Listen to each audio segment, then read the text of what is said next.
கொண்டு வளர்ந்து கொண்டிருக்கிறதோ அதை போலவே நாமும் சித்தாந்தரியின் தோழர் சொன்னது போல நமக்கு ஒன்றுபட்ட சக்தி எது, ஒற்றுமை சக்தி எது என்பதை அறிந்து ஒற்றுமையுடன் நிற்க வேண்டும் என்பதற்காகத்தான் நாமும் போராடி கொண்டிருக்கின்றோம். அதனால்தான் இவர்கள் அனைவரையும் ஒரே மேடையிலும் அமர வைத்திருக்கிறோம் என்று கூறி அடுத்ததாக தோழர் திருமுருகன் காந்தி அவர்கள் தந்தை பெரியார் அவர்கள் விட்ட இடமும் பின் வந்தவர், பெரியார் அவர்கள் தொட்ட இடமும் பின் வந்தவர்கள் விட்ட இடம்.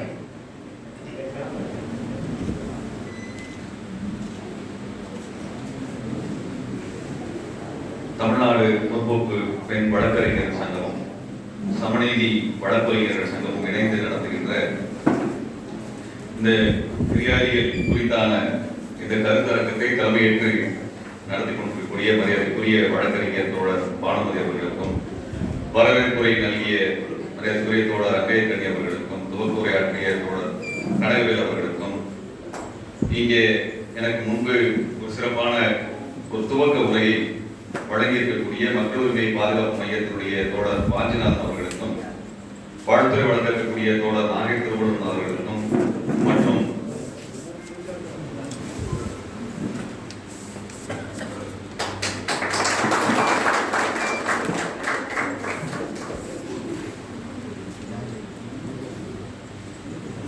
மற்றும் சிறப்பான ஒரு கருத்தரங்கத்தினை வலுப்படுத்துகின்ற வகையிலே எங்களுக்கு பேராசிரியராகவும் இந்த சமூகத்தில் தொடர்ச்சியாக பெரியாரின் கருத்தியலை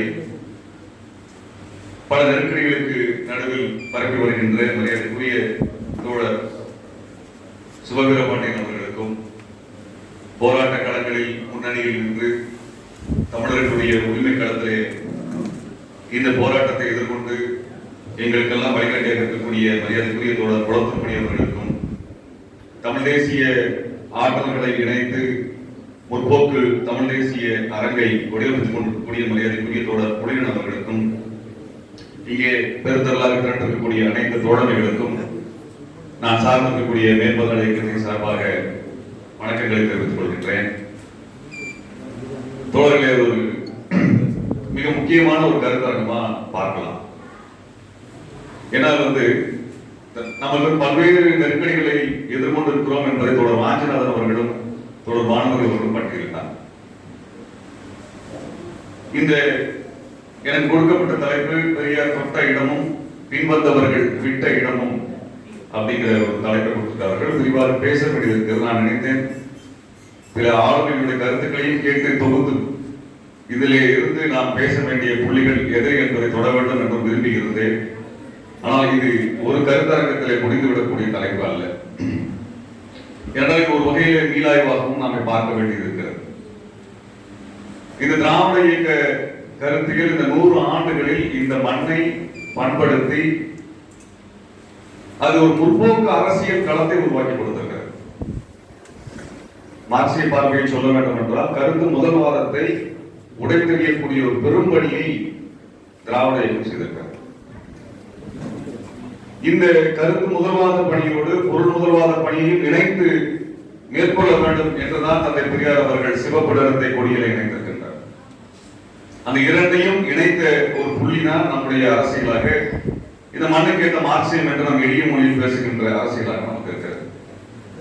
அன்பானவர்களே, தந்தை பெரியார் அவர்கள் அவருடைய நீண்ட அரசியல் பங்கேற்புகளிலே அவர் ஒவ்வொரு காலகட்டத்திலும் ஒரு புள்ளியில் மிக கவனமாக மிக தெளிவாக இருந்தார். அது தமிழருடைய சுயமரியாதை என்கின்ற அந்த உணர்வில் அதற்கான என்ன நகர்வுகளை செய்ய வேண்டுமோ அதை அனைத்தையும் செய்து முடித்தார். அந்த சுயமரியாதை என்கின்ற ஒன்று இருக்கும் பொழுதுதான் இங்கே சமத்துவம் அல்லது பொது உடைமை என்பதும் சாத்தியமாகிவிடுகிறது. அது இல்லாமல் போகும் என்றால் வெறும் அரசியல் பதவிகள் மட்டுமே நமக்கு வாய்க்கும், நமக்கு சூத்திரன் பட்டம் போகாது என்று மிக தெளிவாக பேசினார். அதே போல இந்தியாவிலே இந்திய விடுதலை போராட்டத்தை நடத்திய காங்கிரஸ் பேர் இயக்கத்தினுடைய அந்த இரட்டை தன்மையை தொடர்ச்சியாக அமலப்படுத்தி வந்ததில் மிக முக்கியமானது அவர்களுடைய இந்த இரட்டை நிலை. வெள்ளையர் ஆட்சி ஒழிய வேண்டும் என்றுதான் விரும்பினார்கள் ஒழிய சமூகத்தில் மாற்றம் வர வேண்டும் என்று அவர் விரும்பவில்லை என்பதை தொடர்ச்சியாக அமலப்படுத்தி வந்தார். மோதிலால் நேருவினால் முன்வைக்கப்பட்ட அப்பொழுது துவக்கப்பட்ட இந்தியாவிற்கான மாதிரி அரசியல் சாசனத்தை முழுவதுமாக அமலப்படுத்தினார். கிட்டத்தட்ட அதனுடைய மாதிரியை தான் பிற்காலம் வரை நாம் பார்த்துக் கொண்டிருக்கின்றோம். இரட்டை ஆட்சி முறை என்று சொல்லி அதிகாரத்தை இரண்டு தரப்பினரிடத்தில் பிரித்து கொடுத்து செய்யக்கூடிய அனைத்துமே இந்த மக்களை அதிகாரமற்றவர்களாக மாற்றிவிடும் என்று அந்த காலத்திலிருந்து இன்று வரை அவர்களுடைய இறுதி காலம் வரை அதை உறுதிப்படுத்திக் கொண்டே இருந்தார். அப்ப இந்த அதிகாரத்தை இரண்டாக பிரிப்பது என்பது நாட்டினுடைய கட்டமைப்பு எந்த மாதிரியாக இருக்க வேண்டும் என்று பார்ப்பனர் அந்த காலத்திலேயே உருவாக்கி வைத்ததை அன்றே அம்பலப்படுத்திய அரசியல் தான் அந்த அரசியல். அதிலிருந்து 10 ஆண்டுகளுக்குள்ளாகவே தமிழ்நாடு தமிழருக்கு என்கின்ற முழக்கத்தை மிக தெளிவாக மிக துல்லியமாக முன்வைத்தார். இது தமிழ்நாடு தமிழருக்கு என்கின்ற முழக்கம், அதாவது பெரியாரினுடைய இந்த அரசியல் கருத்தியல் முழக்கங்கள் எல்லாம் மிகப்பெரிய ஒரு அகாடமிஷியனுடைய வார்த்தைகளில் இருந்து வருவதாக இல்லாமல் எளிய மக்களுக்கு புரியக்கூடியதாக இருக்க வேண்டும் என்பதில் மிக மிக கவனமாக இருந்தார். அவர் ஒரு இன்டலெக்சுவலாக காட்டிக் கொள்வதற்கோ அகாடமிஷியனாக காட்டிக் கொள்வதற்காக அவர் விருப்பமில்லை, அப்படியான ஒருவராக இல்லை. அவர் உழைப்பு அந்த புள்ளியில் இருந்துதான் இருக்கு. தமிழ்நாடு தமிழருக்கு என்று வைக்கக்கூடிய அந்த முழக்கம் என்பது தேசிய இன விடுதலை கருத்தாக்கம் என்பது மேற்குலகத்திலே ஆட்கொண்ட காலத்தில் வந்த முழக்கம். அந்த தேசிய இன விடுதலை என்பது மேற்குலகத்திலே முதலாளித்துவ சமூகம் வந்ததற்கு பிறகு அல்லது அதனுடைய காலப்போக்கிலே விவாதம் வந்த பொழுது பேசிய ஒரு முழக்கத்தை இந்தியாவிற்குள் இந்த துணைக்கண்ட அரசியலுக்குள் மிக தெள்ள தெளிவாக முன்வைத்தவர். அது வெறும் நில எல்லை அடிப்படையில் வைக்கவில்லை, ஆதிக்கத்தை எப்படி வீழ்த்த வேண்டும் என்றால் அதற்கான வடிவமாக இது இருக்க முடியும் என்பதை தெளிவாக உணர்ந்து அந்த நிலைப்பாட்டை முன்வைத்தார். அந்த நிலைப்பாடு அவர் இறுதிக்கால வரை எந்த இடத்திலும் ஒரு புள்ளி மாறாமல் இருந்தது. அப்ப அந்த அரசியல் என்பது, அந்த தேசிய இன விடுதலை என்பது இந்த ஆதிக்க அரசியல் இருந்து தமிழர்கள் விடுவதற்கான ஒரே வழிமுறை என்பதாக முன்வைத்தார்.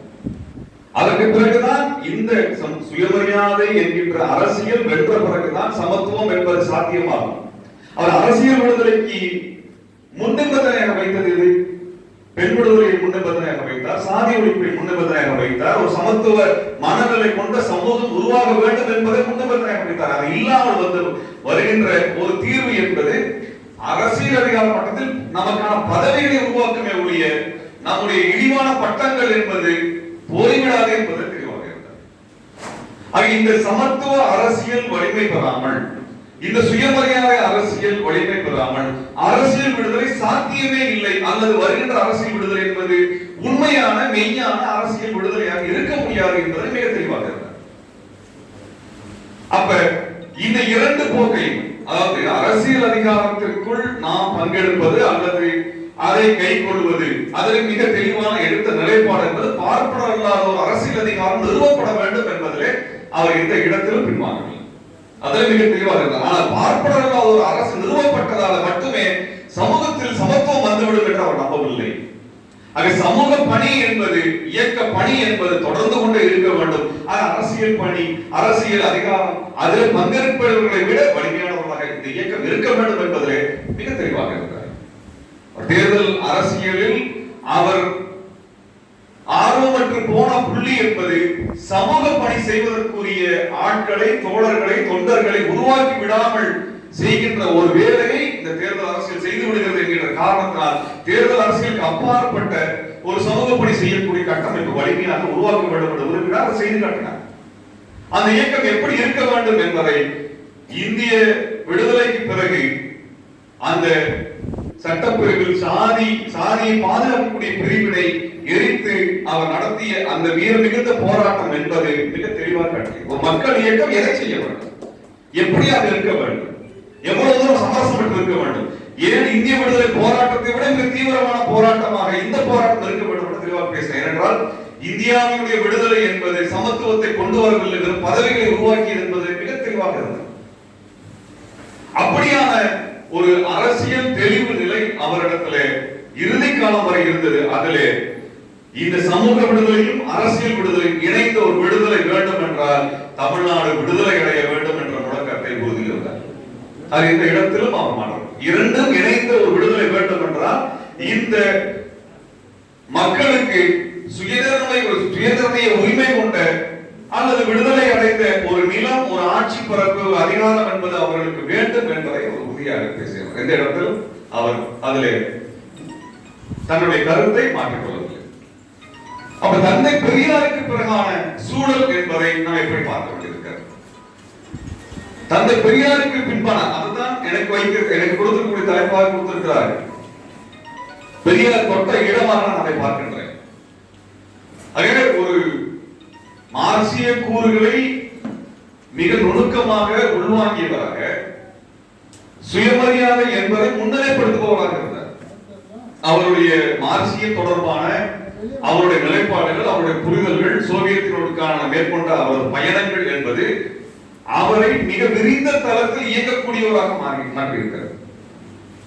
மிக விரிந்த தளத்தில் இயக்கக்கூடியவராக மாற்றிருக்கிறது. அப்ப தேசிய இன விடுதலை என்றால் அது எப்படியான விடுதலையாக இருக்க வேண்டும் என்பதை மிக தெளிவாக இருந்திருக்கின்றார். அதை மிக எளிய மொழியிலே அதில் இருக்கக்கூடிய ஒரு முக்கியமான விஷயமே மேற்குலகத்தினுடைய அந்த மார்க்சியத்தினுடைய வார்த்தைகளை கடன் வாங்கி இவர் பேசவில்லை.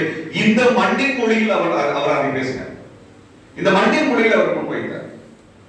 அதனால ஒரு தியராட்டிக்கல் மெட்டீரியலாக, அதை ஒரு கோட்பாட்டு அரசியலாக பார்க்காமல் இங்க தவிர்த்த ஒரு அவலம் இந்த மண்ணில நீண்ட காலமாக மார்க்சியர்களில் இருந்தது என்பதை நாம் புரிந்து கொள்ள வேண்டியிருக்கிறது. அதை இன்று மார்க்சிய தோழர்கள் பெரியாரை பேச ஆரம்பித்திருக்கிறார். பெரியாரிய தோழர்கள் மார்க்சியத்தை பேச வேண்டிய இடத்தில் வந்திருக்கிறார். ஏனென்றால் 1970களிலே உலக ஒழுங்கு நிலை மாறுகின்ற இடத்துல புதிய பொருளாதார கொள்கை வருகிறது. இன்னைக்கு பேசப்படுகின்ற இந்த நியோ லிபரலிசம் என்ற ஒன்று வருகிறது. அதுவரை இருந்த இந்த முதலாளித்துவ கொள்கையில் வந்த ஒரு நிலைப்பாடு, ஒரு வெல்ஃபேர் ஸ்டேட் உருவாக்க வேண்டும் என்கின்ற நிலைப்பாட்டை முற்றிலுமாக மாற்றுகிறார்கள்.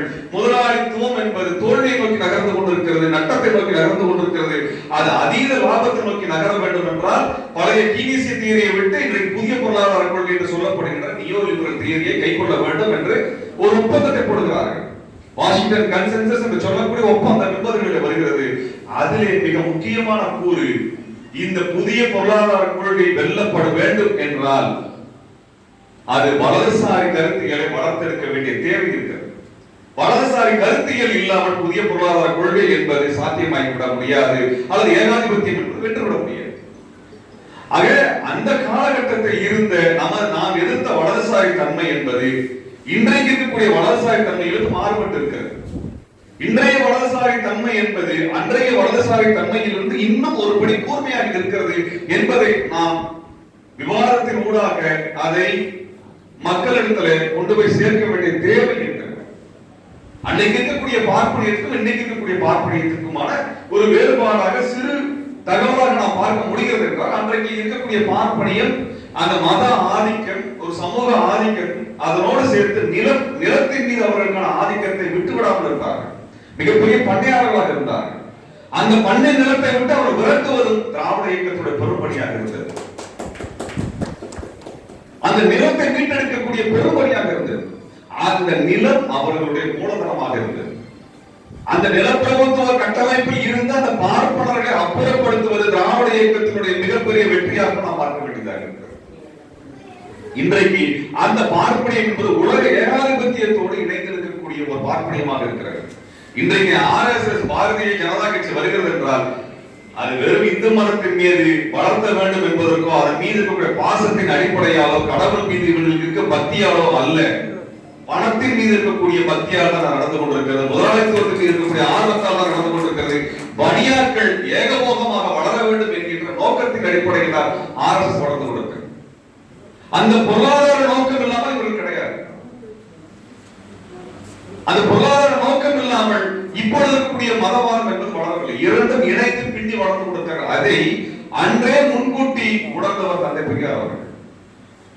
ஒரு தீர்க்கதரிசியாக அவர் பார்க்கின்ற புள்ளி என்பதுதான் அறவடவர் எடுப்பு என்று ஆரம்பிக்கின்றார். திராவிட இயக்கம் இந்த புள்ளியை மிக நுணுக்கமாக, அது உணர்வுபூர்வமாக அல்ல, மிக நுணுக்கமாக பொருளாதார புள்ளியிலும் அது அணுகியது. அது எந்த இடத்திலும் அந்த ஆய்வு புள்ளிகளை அவர் விட்டுவிடவில்லை. இந்திய பெருமுதலாளி வர்க்கத்தை பற்றி பேசிய சுனிதிகுமார் கோஷினுடைய அதே உழைப்பு, அதே கூர்மையான பார்வை பணத்தோட்டத்தில் அறிஞர் அண்ணா அவர் வெளிப்படுகிறது.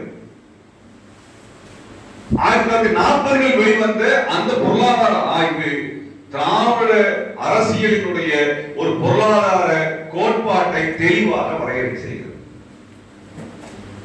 மிக எளிமையாக, மிக தெளிவாக, எளிய மக்களுக்கு புரியக்கூடிய வகையில் இந்த கோட்பாடுகளை எல்லாம் கொண்டு சேர்த்த அந்த திராவிட இயக்க கட்டமைப்பு என்பதுதான் இன்று மீள கட்டமைக்கப்பட வேண்டும் என்று நாங்கள் பார்க்கிறோம். அந்த பணத்தோட்டத்திற்கு பிறகு எத்தனை பொருளாதார ஆய்வுகளை நாம் நடத்தி முடித்திருக்கிறோம் என்பது குறித்தான கவனம் நமக்கு தேவைப்படுகிறது.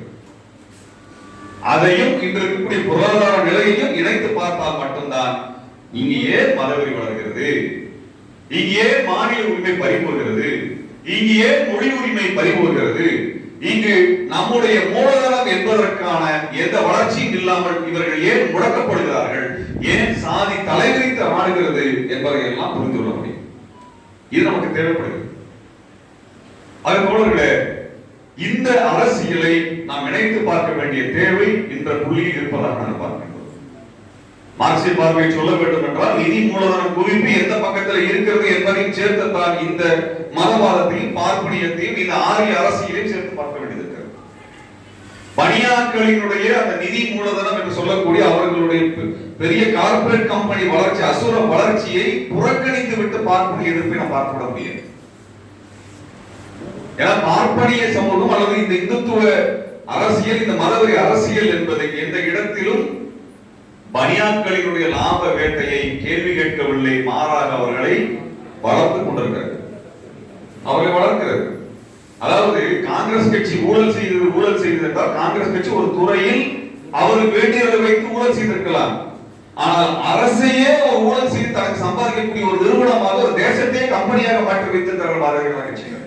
அதனாலதான் எங்க ஆட்சியில் எந்த ஊழல் இருக்குன்னா நீங்களே ஊழல் தான், நீங்களே ஊழல் தான். அரசு எந்திரத்தையே ஊழலுக்கான எந்திரமாக மாற்றி விட்டார். அப்ப தனித்தவர் ஊழல் என்பதற்கு கிடையாது, ஒட்டுமொத்த நிறுவன ஊழல் நடந்து கொண்டிருக்கிறது.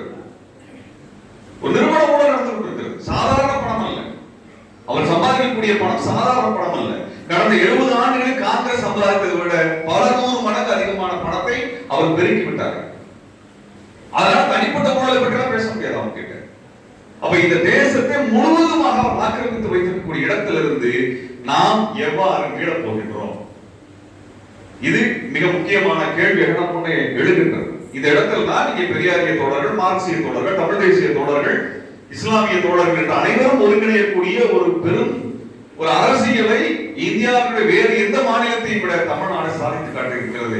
அதனால் தான் மதவெறி என்பது இங்கே வீழ்த்தப்பட்டிருக்கிறது. அதனால்தான் வீழ்த்தப்பட்டிருக்கிறது. அப்ப இந்த இடத்தில் நாம் இந்த அரசியலை இணைத்து பார்க்க வேண்டியது இருக்கிறது. இங்க இஸ்லாமியர்கள் மீது நடத்தப்படுகின்ற தாக்குதல் இஸ்லாமிய வெறுப்பின் அடிப்படையில் மட்டுமல்ல, இஸ்லாமியர்களின் தொழில்கள் முழுவதும் பணியாட்கள் வசமாக மாறிக்கொண்டிருக்கின்றன. தமிழர்களுடைய தொழில்கள் முழுவதும் பணியாட்கள் வசமாக மாறிக்கொண்டிருக்கின்றன. அதனால பெரியார் அன்றைக்கே பேசினார், அண்ணா அவர்கள் அதை அன்றே அவர் ஆவணப்பூர்வமாக எடுத்து காட்டினார்.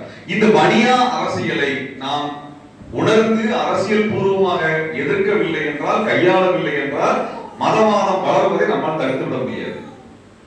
இங்க மார்வாடிகளினுடைய அந்த நிதி பெருக்கத்தை, கட்டுப்பாட்டை கேள்வி எழுப்ப முடியல அப்படின்னா ஆர்எஸ்எஸ் நம்மால் தடுத்து விட முடியாது. அப்ப இது ரெண்டையும் தனித்து பிரித்து பார்க்கக்கூடிய நிலை இங்கு இல்லை. அதே போல இந்துத்துவ ஆற்றல்கள் எல்லாம் ஒன்றாக இருக்கிறார்கள், நீங்களே பிரிந்து என்று பேசுவார்கள். ஆதிக்கம் என்பது எப்பொழுதுமே சர்வாதிகாரமாகத்தான் இயங்கும். ஜனநாயகம் என்பது பல குரல்களாக தான் இயங்க முடியும்.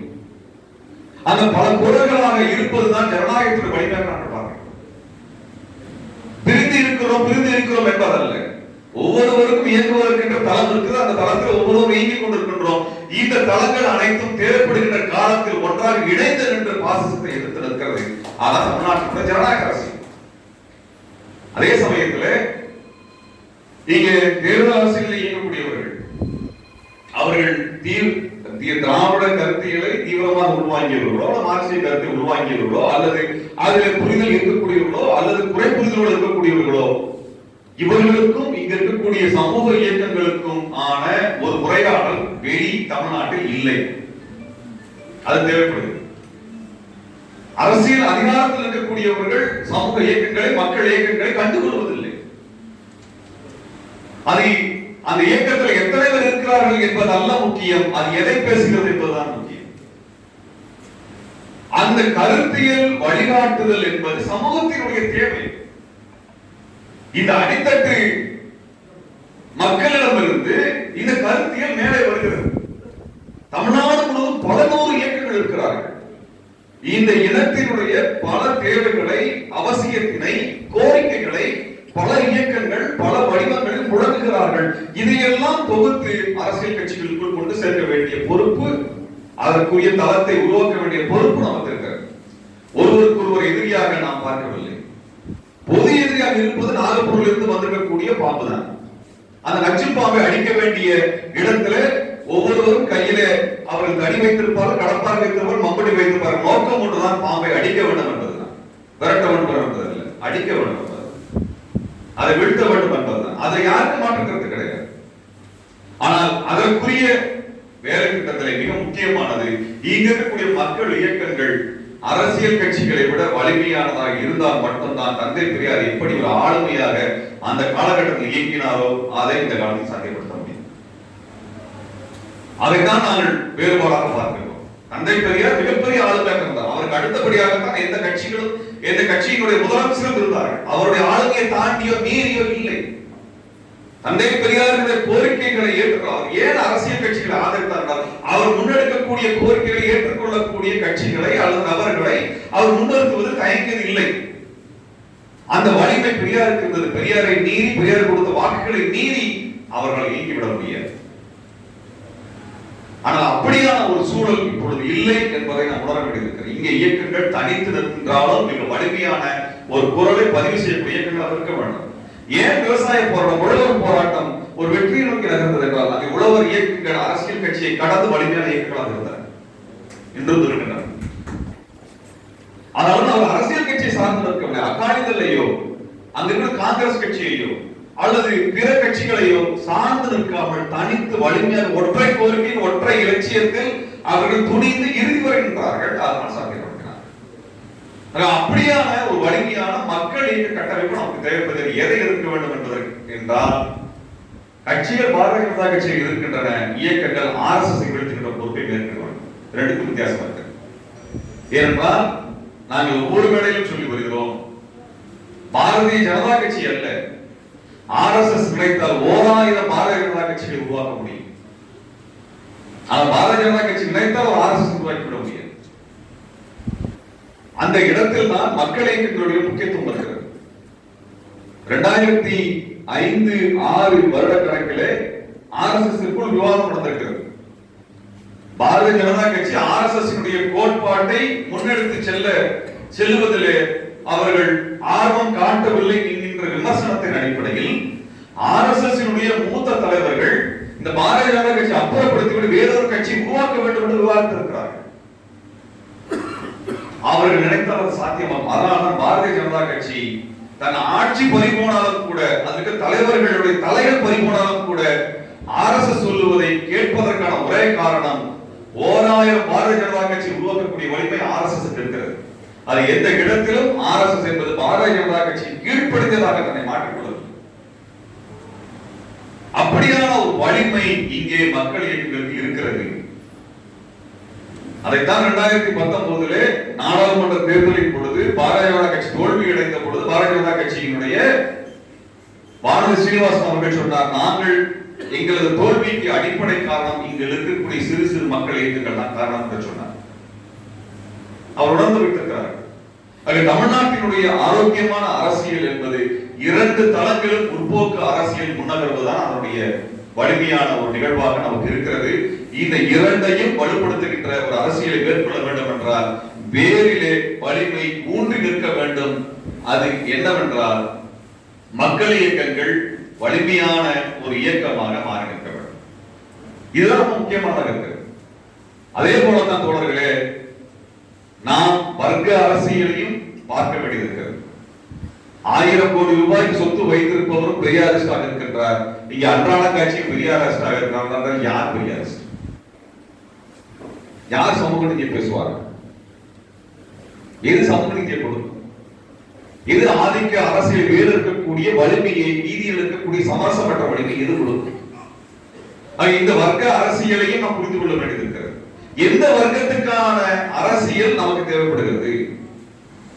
திராவிட அந்த முற்போக்கு கருத்தியல் என்பது யாருடைய வர்க்க அரசியலை முன்னிறுத்த போகிறது? இங்கே இருக்கக்கூடிய இன்றைக்கு இருக்கக்கூடிய திராவிட முன்னேற்ற கழகத்தினுடைய இந்த சமூக நீதி கோட்பாடுகளின் அடிப்படையிலான இந்த அர்ச்சகர் அனைத்து சாரம் அர்ச்சகராகுவது என்பது இந்துத்துவத்தின் முதுகெலும்பை முறிக்கக்கூடிய மிக முக்கியமான நகர்வு என்பது நம்ம யாருக்கு மார்க்கத்தில் இருக்க முடியுமா? ஏனென்றால் அது இல்லை என்றால் இந்துத்துவம் கிடையாது. இந்துத்துவம் கிடையாது. அனைத்து சாதியும் அர்ச்சகராகி விடலாம் என்றால் இந்து மதமே கிடையாது. அவன் கடவுளே கிடையாது சொல்லிட்டு போயிடுவான். அதான் சொன்னாங்க. அது இந்த மண்ணினுடைய அரசியலில் இந்த கோரிக்கை என்பது ஒரு சட்டப்பூர்வமானதாக மாற்றப்பட்டது என்பது கொண்டாடப்பட வேண்டியது ஒன்று. ஏனென்றால் 2000 ஆண்டுகால போராட்டத்தினுடைய வெற்றியாக அப்படியான ஒரு நகர்வை செய்யக்கூடிய அதே காலகட்டத்தில் தோழர்களை இன்னொன்றையும் சேர்த்து நான் பார்க்க விரும்புகின்றேன். ஏனென்றால் உலகமயமாக்கல் என்று சொல்லப்படுகின்ற இந்த WTO போன்ற ஒப்பந்தங்கள் என்பது அதிகார குவிப்பை தான் விரும்புகின்றன.